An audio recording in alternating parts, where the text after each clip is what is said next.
Bismillahirrahmanirrahim. Assalamualaikum warahmatullahi wabarakatuh. Jumpa lagi bersama Bapak Muhammad Miftah dalam pelajaran Geografi SMA 5. Kali ini kita akan membahas tentang materi kelas 12, masih tentang SIG, penginderaan jauh, dan peta. Kali ini kita membahas tentang penginderaan jauh. Sebelum belajar kita baca doa sebelum belajar. Rabbi zidni ilman warzuqni fahman. Ya Allah, semoga tambahkanlah ilmuku dan berikanlah aku pemahaman yang baik. Kita bahas tentang penginderaan jauh ya. Kemarin kita bahas tentang SIG. Intinya materi SIG, peta dan penginderaan jauh itu udah kita bahas, sudah kalian bahas di materi kelas 10 ya. Materi kelas 10. Sekarang kelas 12 hanya pengulangan aja. Pengulangan, dan kalian sebenarnya bisa belajar tanpa harus dari Bapak ya. Bisa dari YouTube, dari buku-buku. Sifatnya itu adalah pengetahuan, geografi adalah pengetahuan. Ya. Jadi 3 yang utama dalam geografi itu bahasnya tentang keruangan sosial, keruangan fisik, dan keruangan teknik. Nah, SIG, penginderaan jauh, dan peta itu tentang keruangan teknik. Kita teknik ya. Bicara teknik, ya ini teknik ya. Ada aplikasi-aplikasi komputer, ada pengukuran, ada. Kalau sosial, itu berkaitan dengan kebijakan-kebijakan pemimpin, kebijakan kepala daerah. Kalau fisik, keruangan fisik itu pengetahuan kalian tentang kondisi alam. Kondisi alam, kebijakan pemerintah, dan juga aplikasi dalam komputer dan pengukuran. Itu 3 materi dalam geografi. Keruangan fisik, keruangan sosial, dan keruangan teknik.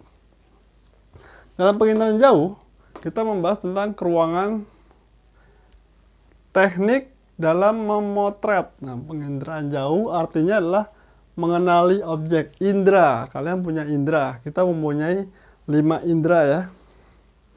Apa fungsinya indra? Indra itu adalah untuk mengenali objek. Mata melihat suatu benda, nah itu mengenali objek. Objek ini pohon, apakah batu, apakah manusia, apakah patung.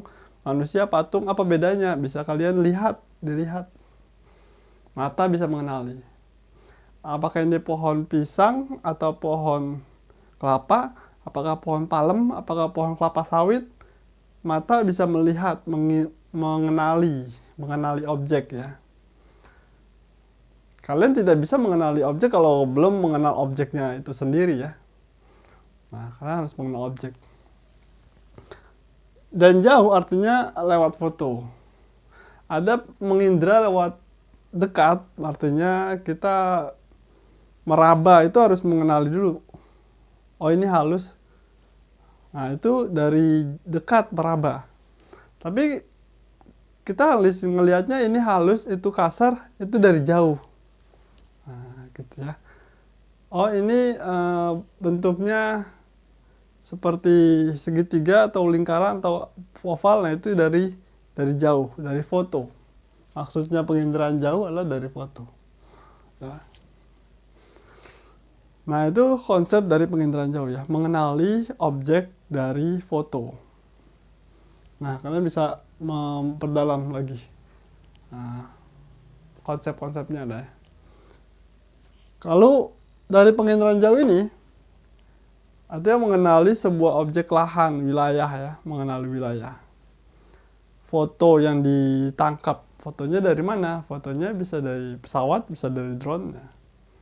Nah, itu foto ya, atau dari balon udara. Nah, kita bahas tentang komponen. Komponen penginderaan jauh ada sensor. Kalian udah bahas ini ya. Bapak hanya mengulas sedikit. Sensor, kalian mengenal namanya foto kamera ya, kamera handphone, kamera digital. Nah, itu sensor. Cepret gitu ya. Nah, zaman dulu belum ada foto digital, adanya foto film, pakai film ya. Memotret itu pakai film.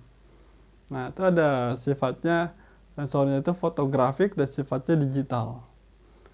Beralih ke tahun 90-an udah mulai masuk ke digital. Digital, di fotonya dalam bentuk disk, CD ya. Kalau sekarang sudah tidak pakai CD, sudah pakainya memory card ya. Memory card.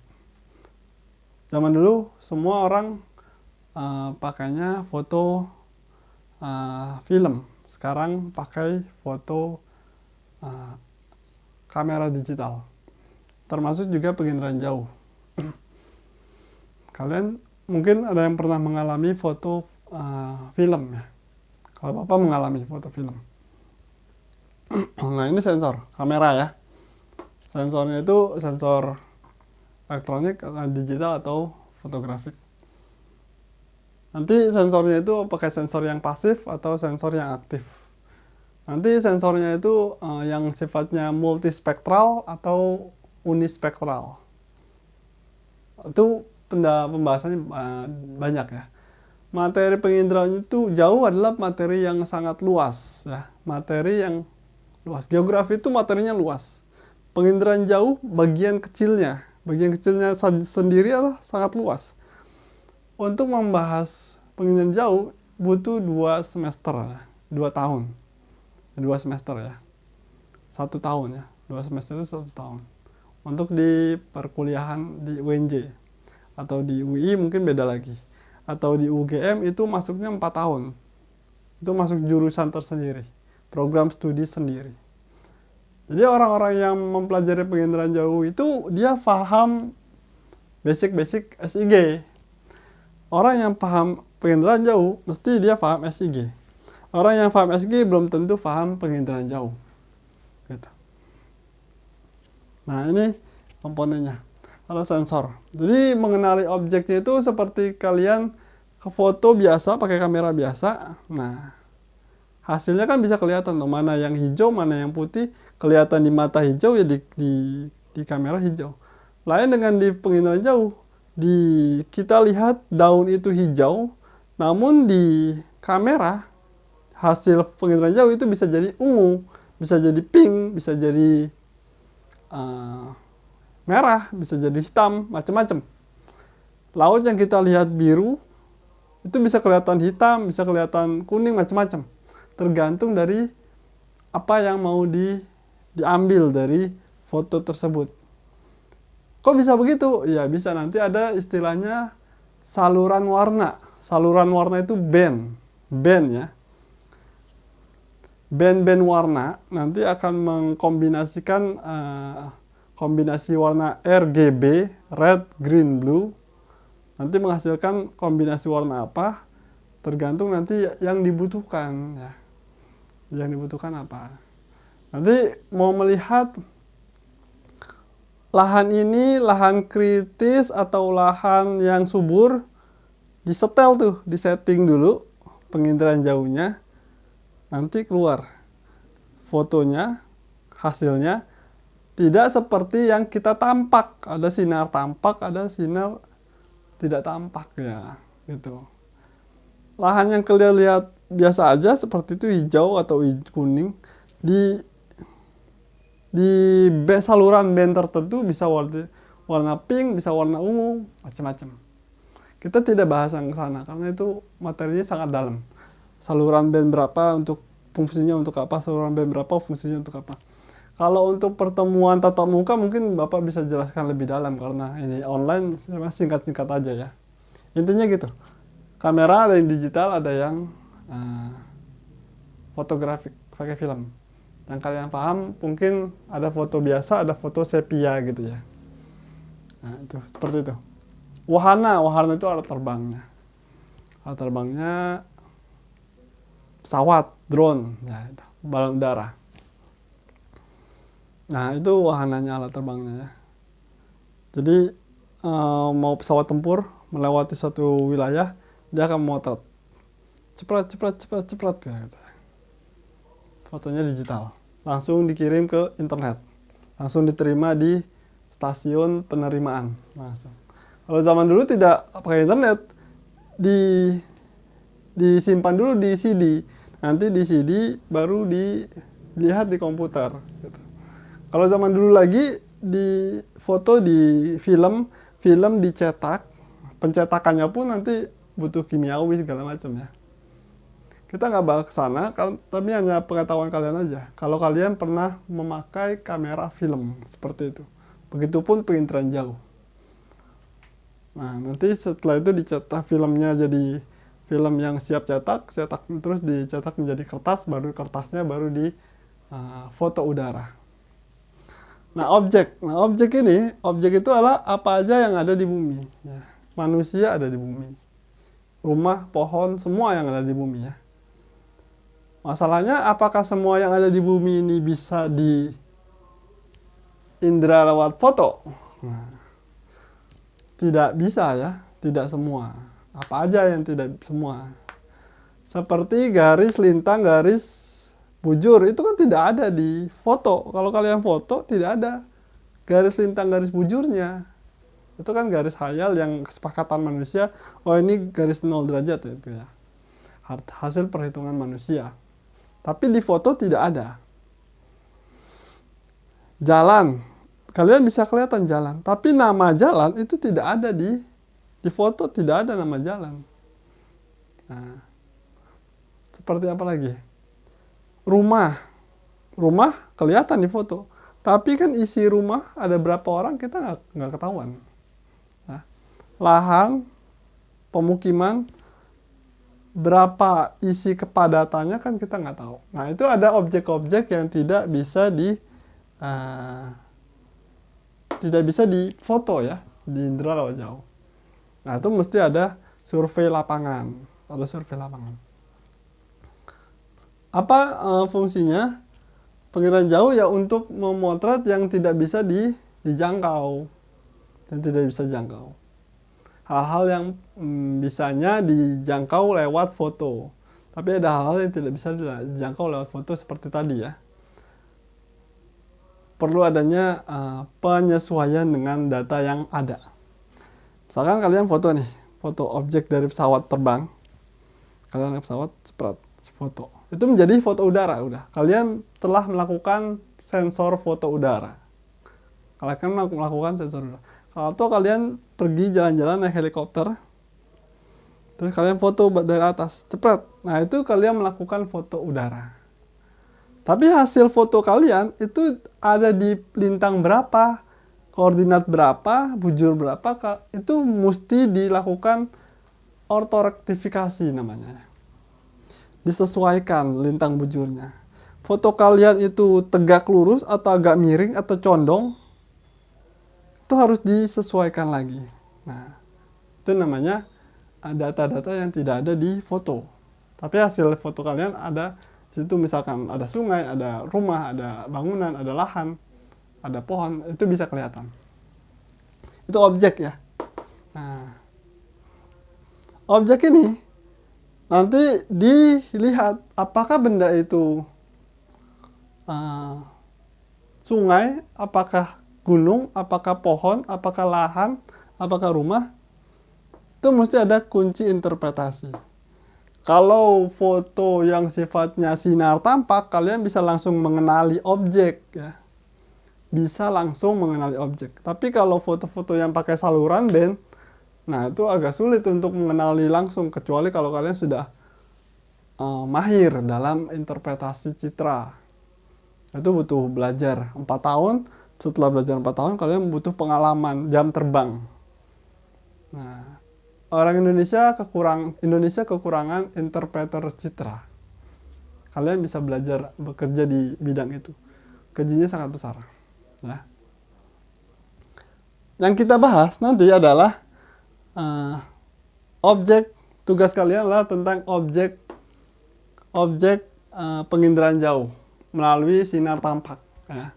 Nanti Bapak jelaskan tentang tugasnya ya. Lalu untuk mengenali objek, pakainya interpretasi, kunci interpretasi. Tapi kalau untuk pakai sinar tampak sih langsung bisa ya. Bisa mengenali objek. Pakai yang saluran band ya agak susah. Tapi kita nggak bahas itu, kita pakainya objek yang pakai sinar tampak, tapi pakai kunci interpretasi juga. Apa kunci interpretasi? Bentuk objek. Apakah bentuk objeknya itu kotak atau memanjang, warnanya apa. Kalau pakai sinar tampak, sungai ya ungu, biru gitu ya, pohonnya hijau gitu. Kalau bukan pakai sinar tampak, nanti kalian repot lagi. Warnanya, ronanya, pohon dengan pohon yang lain, ronanya bisa berbeda. Hijau, nah hijaunya tua, ini hijaunya agak tua. Yang satu hijaunya muda, ini sih hijaunya agak muda. Jadi rona-rona tersebut berarti objeknya berbeda. Ya. Mungkin ini pohon kelapa sawit, ini pohon pisang, mungkin ini pohon apa gitu. Nah itu rona. Dari rona bisa membedakan objek. Terus teksturnya beda. Teksturnya kasar, teksturnya halus, teksturnya macam-macam, bergelombang, macam-macam ya. Ukurannya setelah itu luas atau tidak. Ya. Pola, situs, dan bayangan. Tugas kalian adalah satu, tulis di kolom komentar dan juga di di form, apa aja objek yang tidak bisa difoto ya. Apa saja objek yang tidak bisa difoto, mesti ada pencarian data ya, Contoh, kayak tadi lintang bujur itu tidak ada di foto. Tapi kalau foto satelit sekarang itu udah langsung terkoneksi dengan lintang bujur. Contohnya yang objek yang tidak ada di foto, misalkan nama jalan itu tidak ada, nama ibu kota itu tidak ada, terus nama jumlah penduduk itu tidak ada. Kalian cari lagi objek-objek apa aja yang tidak bisa difoto ya. Ya, tidak bisa difoto. Yang kedua, tugas kelompok adalah mencari 10 objek. 10 objek dan kalian buat poligon objek tersebut. Jadi Bapak minta kalian mencari objek apa saja yang ada di Bali dan Lombok, 2 pulau itu ya. Bali dan Lombok, kalian tentukan objeknya apa, kalian deskripsikan melalui kunci interpretasi. Boleh ke semua kunci interpretasi, boleh sebagian aja, 1, 2, 3, 4 ya, minimal 4 kunci kalian tampilkan. Situsnya di Gunung Batur, situsnya di pantai, situsnya di pantai Kute, pantai Sanur misalkan, situsnya di Senggigi, Lombok. Nah, bayangan, apakah objek tersebut mempunyai bayangan atau tidak? Asosiasi, kaitan dengan objek yang lain. Ya. Kalian buat 10 objek dalam 10 layer. Satu objek, satu layer. Satu layer itu poligon, objek tersebut. Satu objek poligon, objek tersebut. Satu objek low poligon, objek tersebut. Dan objek tersebut nanti kalian berikan deskripsi kunci interpretasi objek tersebut. Objek tersebut adalah lahan sawah. Kenapa kalian bilang itu lahan sawah? Karena bentuknya kotak, misalkan. Atau bentuknya bulat, terserah. Yang penting kalau bulat nanti kalian interpretasi itu sawah, nggak apa-apa juga. Yang penting kalian menginterpretasinya pas, sesuai ya. Lahan tersebut kotak, terus ada bayangan seperti gawang. Oh, ini lapangan bola. Boleh. Oh, bayangan tersebut adalah universitas. Ada gedung-gedungnya besar, lahannya, dan juga lokasinya seperti apa, sehingga kalian menginterpretasikan itu sebuah universitas, Udayana misalnya. Sebuah hotel, atau sebuah lapangan golf, sebuah perkebunan, sebuah sungai. Kalau sungai kan memanjang ya. Nah, nanti kalian bikin poligon aja tuh. Poligon. Nah, ini adalah kalian bikin poligonnya. Nah, misalkan sungai gitu. Objek tersebut adalah sungai, objek tersebut adalah danau. Objek tersebut adalah jalanan, jalan tol, macam-macam. Ya. Bikin 10 objek dalam 10 layer, kerjakan per kelompok ya. Kerjakan kelompok. Itu aja tugas dari Bapak penjelasannya. Intinya penginderaan jauh kalian kerjakan dalam Google My Map. Kalau kalian sudah bisa menggunakan Google My Map, maka tugasnya pakai Google My Map sekarang. Itu aja video Bapak kali ini, biar tidak terlalu panjang. Kalian kerjakan kelompok yang kemarin juga boleh ya, jangan berubah-ubah lagi, nggak apa-apa. Kalau ada pertanyaan, dicari di internet, tanya teman atau tanya Bapak. Kebanyakan kalian banyak gak nanya materi, banyak kan nanya tugas ya. Ya nggak apa-apa, semoga kalian paham materinya ya. Bapak berharap kalian paham materinya. Kalian kalau nggak paham materi, tanya ke Bapak. Nggak paham tugas, tanya ke Bapak juga, boleh. Ya, berharap kalian belajar online, ada kemandirian, ada tanggung jawab untuk belajar. Yang nggak paham, kalian cari tahu. Ya, kebanyakan tidak bertanya materi ke Bapak, nggak apa-apa. Yang penting kalian paham, itu tujuannya ya. Yang penting kalian paham. Dari berbagai sumber, merdeka belajar. Sekian aja dari Bapak. Wassalamualaikum warahmatullahi wabarakatuh.